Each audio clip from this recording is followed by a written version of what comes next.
쌓이는 잠깐 한 10분만 하시고 할까? 그죠? 중요한 뭔가를 배워야 하는데 그것을 경험할 유일한 길이 고통스럽다도 그 같은 사건이었음을 무의식에 알고 있다는 것이다. 자, 보세요. 이런가요? 어떤 사건들을 돌이켜보면 그 이면에 무의식적인 목적이 있었다고 느낄 때가 있는데 그 무의식적인 목적은 뭐냐면 중요한 무언가를 배워야 하는데 그것을 경험할 유일한 길이 그것을 겪어야만 됐다라는 거예요. 여러분 고통이 여러분한테 왔죠? 근데 나중에 보면은 그것을 겪지 않으면 거기서 나올 수 없다는 걸 알아요. 지나고 난 다음에 알아. 고통을 겪었을 때는 그것이 고통스러워서 피하고 싶었는데 훗날 지금이라면 그것은 나에게 일어날 일이 일어났구나. 어떤 건지 아시죠? 네, 지금 그게 오는 거야. 그치? 지금 지나갈 거 다 지나갔고 올 게 왔다라는 거야. 그렇죠? 왜? 그것만이 그 고통스러워서 유일한 길이었기 때문에 그것을 우주는 알려주기 위해서 우리한테 겪었다. 이렇게 나온다는 거야. 자, 무슨 말인지 알겠지? 감옥에 관한 모든 부분도 그런 거야. 자, 이는 정신복사와 융이 지칭한 이론의 일부이다. 뭐냐면 무의식이 이미 알고 있다. 네. 여러분 이 무의식을 여러 가지라고 표현해도 상관없어요. 이거를 신이라고 표현해도 상관없고 무의식, 집단 무의식이라고 표현해도 상관없단 말이에요. 이미 여러분은 알고 있는 게 있다는 거예요. 그래서 우리가 결국 뭐야? 안다라는 얘기는 원래 알고 있는 걸 다시 아는 것밖에 없다고. 여러분의 무의식은 이미 모든 걸 다 알고 있단 말이에요. 여러분 인류의 모든 집단적인 것에 관한 경험이 여러분의 무의식에 있기 때문에 그걸 우리가 잊어먹었단 말이야. 환경에서 소나떨을 먹고 난 다음에 잊어먹었는데 다시 구원에 이른다는 것은 뭐냐면 그 이전 상태로 돌아간다라는 것이다. 이미 무의식이 알고 있는 걸 알고 있는데 자 이래요. 융이라는 학자는 아시죠? 여러분 융과 프로이드 중에서 가장 의식이 높은 자는 융이에요. 융은 나중에 여러분 융 읽어봐도 별로 재미가 없어. 왜냐면 여러분은 벌써 내면화라는 개념을 이해하고 그림자라는 개념을 이해했기 때문에 사실 융 읽어보면 별로 재미없을 것 같아요. 융을 읽고 데이비드 소킨스를 읽잖아요. 그럼 융이 별로 재미가 없어요. 데이비드 소킨스의 책들이 훨씬 더 의식이 높아서. 근데 융은 우리한테 뭘 가르쳐줬냐면 프로이드가 무의식이 있다는 걸 가르쳐줬잖아요. 그죠? 그 전에는 다 귀신이라고 했어. 프로이드 이전에는 귀신 들렸다고 했다고. 근데 프로이드에 오니까 무의식이 있네 이걸 가르쳐줬단 말이에요. 그죠? 융에 와서는 저 집단 무의식 안에 원형이 있다는 걸 우리한테 알려줘서 이해가 되는 거야. 그래서 융은 동시성, 왜 여기서 일어나는지 저게 똑같이 일어나는가. 집단 무의식 안에서 뭔가 근원이 있어서 동시에 일어나고 있다는 것을 과학적으로 밝힌 거예요. 그래서 융을 학자 중에 최고의 의식을 가진 자 이렇게 표현해요. 나중엔 모든 정신분석에 들어가면 최고의 의식 들어가면 학파가 융의 학파야. 그제 프로이드 학파 되게 이렇게 수준이 낮지만 융은 되게 깊어요. 근데 우리는 융을 이해하는 데는 되게 쉬운 위치에 있어. 그래서 우리가 융 얘기를 자꾸만 하는 거예요. 자요. 이렇게 얘기했어요. 융은 무의식 속에는 전체가 되고 완전해지고 참나를 깨닫고자 하는 선천적 충동이 있어. 무의식이 설사 의식적인 마음의 상처를 준다 해도 충동을 실현하는 방법과 수단을 고안한다는 결론을 내렸다.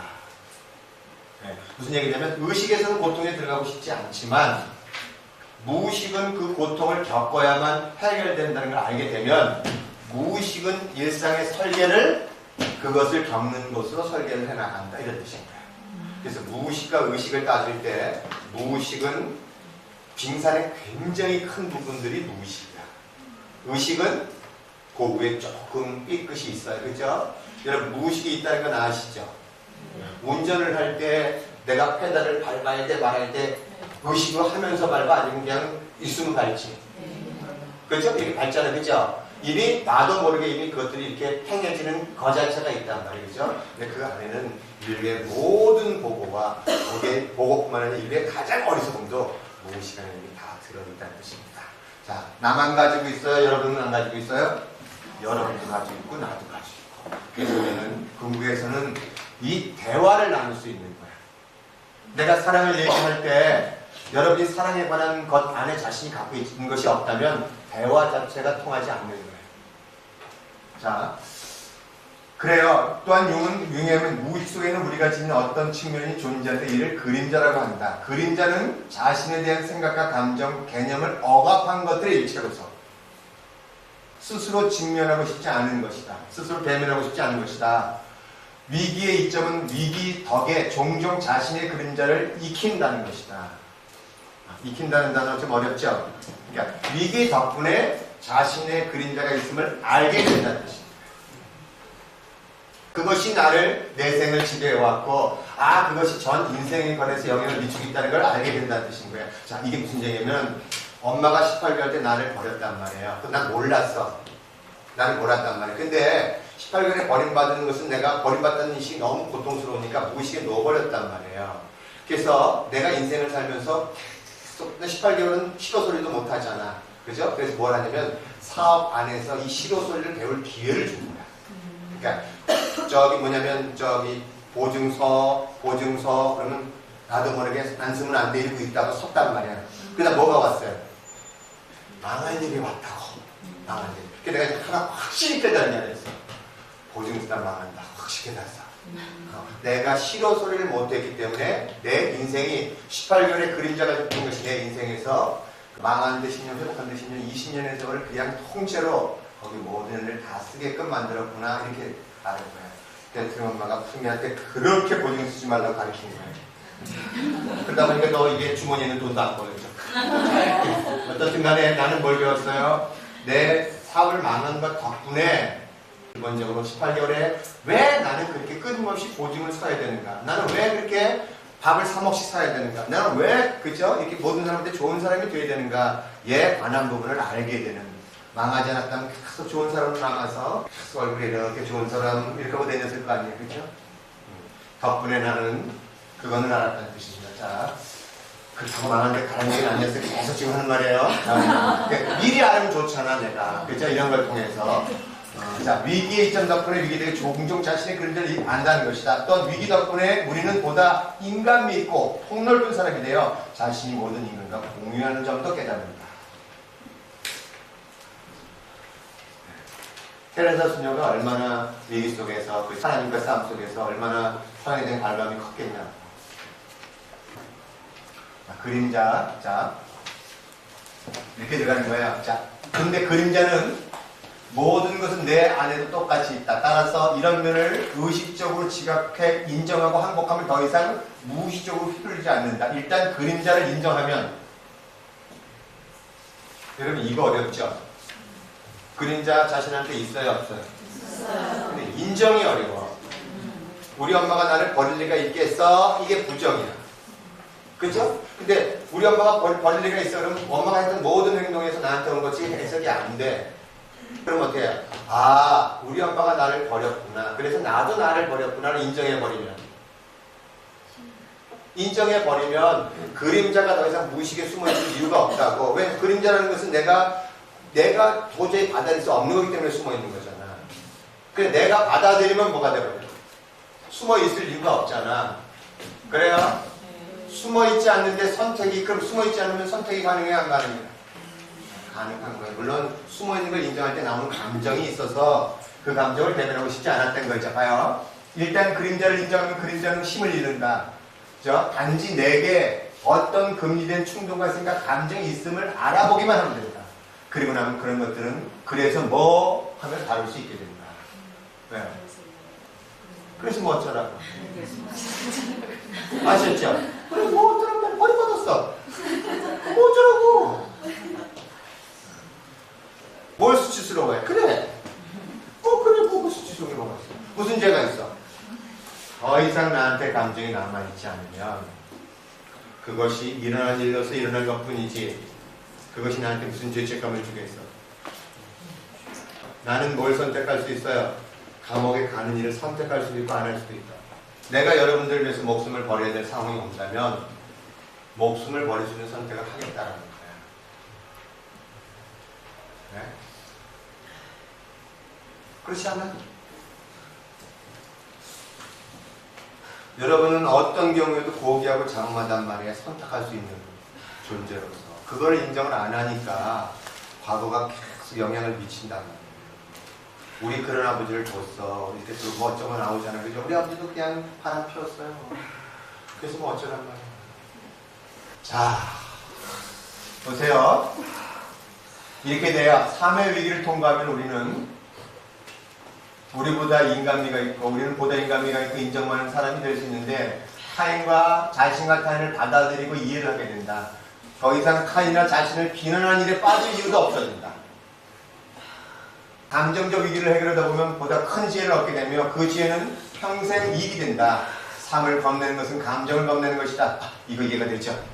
네. 무슨 말인지 알겠죠? 삶을 겁내는 것은 뭐냐? 내가 과거에 관한 부분을 왜 붙들고 있어? 그 감정을 다시 대면하는 걸 겁내는 거잖아. 그래서 내가 삶에 어떤 것에 안 들어가는 것은 거기에 따르는 감정을 겁내는 거잖아. 내가 저기 가서 수많은 사람 앞에다 쓴다라는 얘기는 수많은 사람들이 나한테 어떻게 볼까? 저 사람 당연히 제대로 할지도 모르는데 저 자리에 섰나? 라는 내가 만드는 두려움을 겪는 걸 겁내고 있을 뿐이죠. 결국 모든 삶을 겁낸다. 감정을 겁낸다면 삶 자체가 두려움 안에 갇히게 되는 거예요. 자, 감정을 정복하면, 감정을 정복한다는 해서 감정을 대면하면 삶에 대한 두려움이 줄어든다. 자신감이 커져 기꺼이 더 큰 몸을 한다. 감정으로 인한 결과 무엇이든 해결할 수 있다고 느끼기 때문이다. 두려움은 모든 주저함을 낳는 근원이어서 두려움을 정복하면 이전에 꺼렸던 인생 경험에 들어가는 길 전체가 뚫린다. 여러분, 뭐가 있다고요? 두려움이 있으면 늘 지체가 따라온다 그랬습니다. 여기 뭐라 그랬어요? 감정 결국 무엇이 해결할 수 있습니다. 두려움은 모든 주저함을 낳는다 그랬습니다. 뭔가를 하려고 할 때 주저하잖아. 할까 말까 주저하잖아. 그죠? 그 안에 근원에는 두려움이 있기 때문에 겪는 것에 대한 두려움이 있다는 거예요. 자, 그래서 항상 지체가 있으면 뭐가 있다고요? 두려움이 있다. 두려움이 있으면 그 안에 뭐가 있다고요? 따라서 분노도 있다. 분노에 있으면 위장된 죄책감도 있다. 그죠? 죄인이 나를 바라보는 수치심도 있다. 이렇게 봅니다. 근데 점점 두려움이 사라진단 말이에요. 그러면 점점 두려움을 대면할 기회가 와요. 점점 큰 게 와. 어떻게 오죠? 맨 처음에 여기서 경시대회 와서 우리 집 다 아는 사람끼리 왔잖아, 강연을. 근데 조금 지나고 나면 더 큰 무대가 펼쳐져. 그래서 점점 대면하게 되는 그런 상황이 온다는 거죠. 자, 근데 왜 집착을 하고 있냐? 왜 두려움을 계속 붙들고 있느냐? 이런 거죠. 이거는 뭔가 보상이 있으니까 한다는 뜻인 거예요. 보상 없이 행동할 수 있는 건 아닌데 이렇게 들어가는 거예요. 선택을 할 때 고통스러운 경험의 전체를 움켜짐으로써 얻을 수 있는 보상을 살피면 좋다. 제가 보상이 뭐라 그랬어요? 여러 가지 있다고 했죠. 근데 보세요. 왜 분명히 보상이 있어요. 왜 경험을 계속 붙들고 있느냐 하면 작은 이득이 있어. 그죠? 아주 통쾌함이 있어. 내가 분노하잖아. 그러면요. 그럼 내가 오라 이렇게 얘기했어. 그냥 너보다 내가 낫지. 이게 있어. 아주 조그만 쾌락 만족이 있다. 그래서 근데 자신을 파괴해도 그걸 붙들고 있다고 봐요. 어떤 만족을 얻은 것인가, 얼마나 하찮은 것에 선뜻 만족하는 것인가, 분노, 증오, 자기함된 억울함, 이 모두가 하찮은 싸구려 보상, 하찮은 은밀한 만족감이 들어있다. 아닌 척하지 말자. 여러분, 고통을 움켜쥐는 데서 오는 얕은 쾌감이 분명히 있다. 하다못해 뭐가 있는지 아세요? 너보다 내가 고통이 더 많아야 되는 쾌감이 있다. 그렇지 않아요? 그치? 내가 너보다 더 고통스러운 걸 더 많이 겪었어. 이 쾌감이 있다고. 근데 무슨 얘기 하는지 알아 너? 그치? 누가 더 많이 토하는지 내가 더 많이 토한다 너보다. 되게 얕은 쾌감이 있다고. 쾌감이 야릇한 쾌감이 많은 거야. 아주 미한 쾌감이 있단 말이야. 참 미안한 게 이 쾌감에 몰입하는 하고 진짜 우리 안에서의 저 평온과 기쁨, 그 안에 전 우주에 관한 같이 함께하는 그 안의 기쁨, 그리고 그 선택에 대한 자유로움 있잖아요. 그죠? 태양 안에 태양에 관한 빛을 안 보고 반딧불을 본단 말이에요. 그래서 야릇한 쾌감을 내려놔라 이거지. 자, 이 쾌감이 분명히 있는데 이 쾌감으로 인해 벌을 받아 죄책감을 덜고자 하는 우리의 무기력과 충족된다. 자, 그래서 우리가 뭘 요구해요? 벌을 요구해요. 왜 벌을 요구해요? 내가 네? 쾌감 중에 가장 얕은 쾌감이 여러분이 신을 이기려는 쾌감이에요.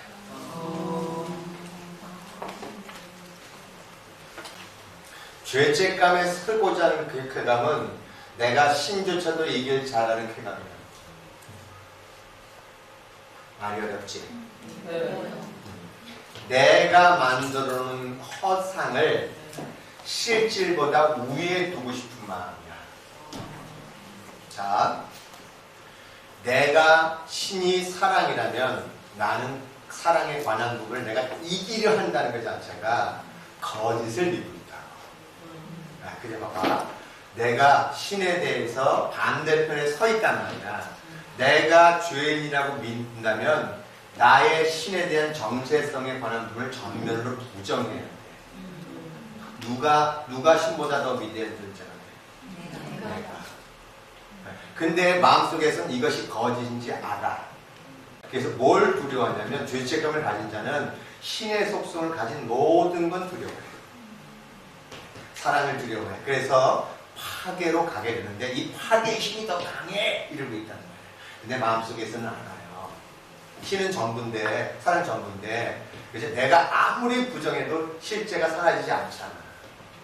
그래서 여러분이 죄인이라고 믿고 있는 것은 사실은 사랑을 두려워해서 사랑을 이기려 하고 있지만 자기가 계속 죄인이라는 것은 신에게 뭐를 요구하는 거냐면 자, 나를 좀 처벌해서 당신 같은 좀 가게끔 해주십시오. 왜? 내가 먼저 나를 처벌하고 있으니 좀 봐주쇼 그거야. 근데 왜 신에게 반대편에 섰냐면 자기가 규정하고 있는 시각 자체가 이미 처벌의 신으로 보고 있다는 뜻입니다. 이해가 돼요? 내가 나 자신을 먼저 처벌하니 신이시여 나를 좀 봐주셔 그럴 때 신을 뭘로 보고 있냐고? 처벌하는 존재로 본단 말이에요.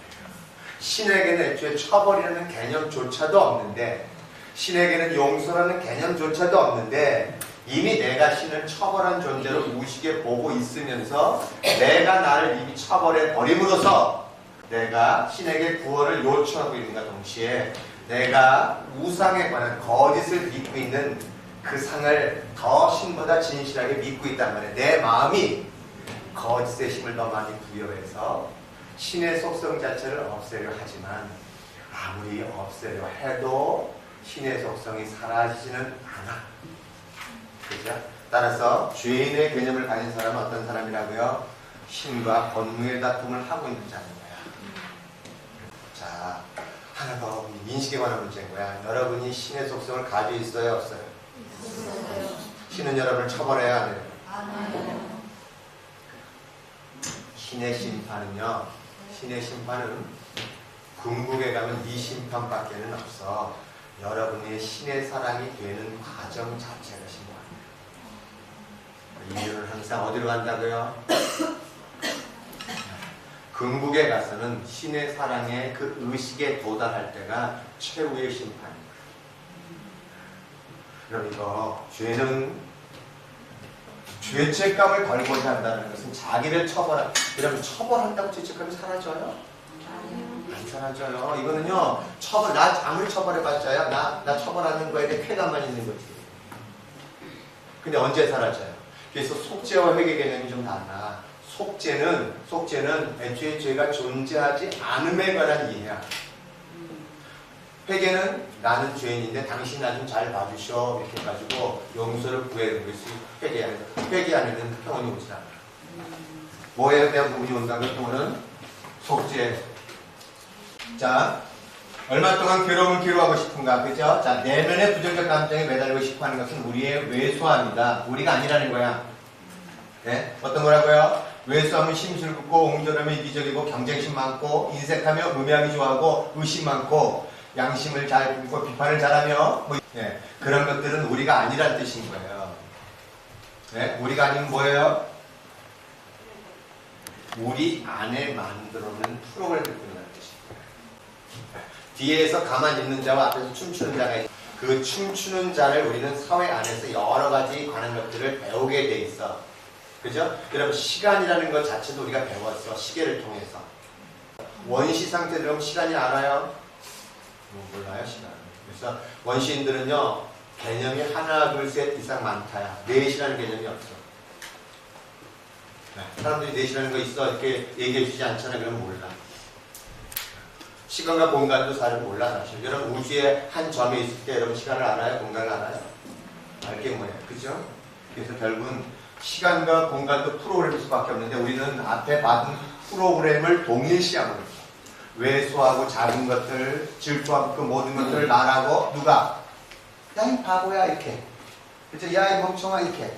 그죠? 너 왜 이렇게 공부를 못해 이렇게. 너 왜 말을 안 들어 이렇게. 계속 지적하고 받으면서 그것 자체가 내가 상을 만들어놓은 프로그램화 되는데 어느 날 내가 그 프로그램을 나로 딱 동일해버렸다는 거예요. 그 뒤에 지켜보는 자가 있으면 전혀 찾아내지 못하고. 그렇죠? 근데 우리가 감정을 계속 놔버리면 원래서부터 우리 안에 지켜보는 자가 생을 거듭해서 지나가도 그대로 존재하는 자가 있음에 관한 것을 감지해낼 정도, 의식이 성장하면서 감지해낼 정도가 되면 비로소 우리는 앞에서 춤추는 외수원자를 동일시하지 않고 그걸 알아보지 않고 내 안에 있는 그 고요하고 평온한 그 침묵의 장을 나라고 인지할 정도의 의식이 도달할 수 있음에 관한 부분들을 이 책은 얘기하고 있다는 뜻이네요. 자, 보세요. 우리는 그게 아니라는 거예요. 그래서 우리는 누구냐 이거죠. 자요. 우리는 보세요. 위대함은 장애를 극복하려는 용기이다. 고통에 관한 부분을 내가 대면해서 고통을 받아들이는 용기가에서 뭐가 온다고요? 위대함이 온다는 거예요. 위대함은 사랑의 수준을 높이 올라가는 자발성이다. 저 의식에서 계속 그 끝은 높은 의식으로 가려는 자발성이다. 위대함은 타인의 인간적인 약점을 받아들여 상대 입장에서 그 사람의 고통의 연민을 느끼는 감정이다. 당신의 고통, 나는 같은 고통입니다. 있잖아요. 당신의 일을 갖고 있는 고통은 내가 갖고 있는 고통입니다. 이렇게. 자, 타인을 용서하면 자신도 용서되어 죄책감이 해소된다. 결국 무슨 뜻이에요? 죄책감은 결국은 내 자신이 나 자신을 용서하지 않겠다라는 선택이랍니다. 저 사람이 나를 죄책감을 주는 경우는 없단 말이에요. 내가 이 안에 있는 분노를 그대로 간직하고 있겠다. 나의 외소함을 나는 끝까지 유지하겠다. 내가 어떤 행동을 할 때 나는 절대 나 자신을 용서하지 않겠다라는 거예요. 자기 자신을 용서하지 않는 자는요, 반드시 타인도 용서하지 않아요. 그리고 항상 타인에게 자신에 있는 분노와 자신에 있는 작은 것들을 던지게 돼요. 거기에는 반드시 경멸이 따라 그렇게 됩니다. 그래서 궁극적에서 우리는 결국 우리 자신이 주원 상태로 돌아가는 방법이 뭐냐면 용서하고 자신 안에 있는 위대함을 찾아가는 이 과정을 그래서 거쳐야 된다는 거죠. 자, 보세요. 용서할 때 죄책감이 해소된다. 부정성을 놓아버리고 사랑을 선택할 때 진정한 보상을 얻는다. 이때 혜택을 받는 사람은 자신이다. 다시 말해서 진정한 보상을 얻는 사람은 자기 자신이다. 자신의 참모습을 작갈수록 고통에 덜 상처받는다. 이해가 되죠? 자신과 타인의 인간적인 약점을 연민으로 받아들이면 더 이상 굴욕당하지 않는다. 참된 겸손은 뭐가 포함되어 있다고요? 위대함이 포함되어 있다는 거. 그래서 겸손한 거예요.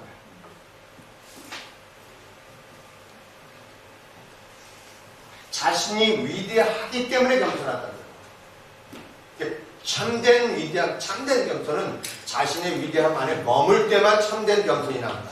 왜요? 내가 위대한 존재이기 때문에 상대도 위대한 존재일 수밖에 없어. 거기에는 비교 자체가 일어나지 않아. 그 위대함에 내가 머물고 있기 때문에 당신도 정말 위대한 존재입니다. 이렇게 해줄 수밖에 없어. 자, 무슨 말인지 아셨죠? 당신 유능합니다. 당신 뛰어납니다. 당신 위대합니다. 그럼 어떤 생각이 들어? 아이씨, 엉치고 있는.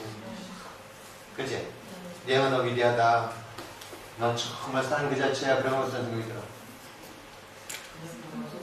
교과서 같이 그럴 리가 있겠어. 아버님 있잖아. 모든 사람 다 그렇게 해주는데. 그제? 그제? 그럼 나는 뭘 가져가? 그래. 네가 아무리 나한테 수심을 줘도 내가 안 받아들이니까 확신이 있으니까 상관없는 거지. 겸손은 뭐야? 너 존재를 안 했잖아, 네가. 감사해, 아버님. 왜? 아버님 알아주셨으니까 감사하지. 그지? 그건 내가 기뻐하는 거야. 기쁘다는 얘기는 네가 너 자신을 알았으니 나도 기쁘다는 얘기야. 그게요, 위대함인 거예요. 그게 겸손입니다. 겸손한 척하지 마시라는 게 그 말입니다. 그죠? 나 낮아요. 나 이렇게 낮아요. 나 별거 없어요. 이거 과장이야, 거짓이야. 똑같은 거야. 나 하찮은 벌레요. 하나 있잖아. 나 이런 사람이에요. 난 똑같단 말이야. 뭘로 똑같아요? 과장한 거에 대해서는 똑같다. 거짓인 거에 대해서는 다 똑같다. 진짜 겸손은 여러분의 정체성을 아는 것 외에는 진짜 겸손이 없어요. 자, 자신을 참으로 사랑하고 존중하고 존경하면 행복의 근원이 세상에서 더 이상 찾지 않는다. 그것은 우리 내면에 있기 때문이다. 어렵다. 그죠? 그 세상에 아무것도 찾을 거가 없다는 뜻인 거예요. 결국 누구에게 있다고요? 자기에게 있다는 거였죠. 내면의 큰나 참나, 내면의 위대함과 만날 때, 내면의 완전성과 만족감, 진정한 행복감과 만날 때 우리는 세상을 초월한다. 이제 세상을 즐기는 곳 싶은 나를 더 이상 휘두를 필요는 없다. 나는 세상의 영향을 더 이상 받지 않는다.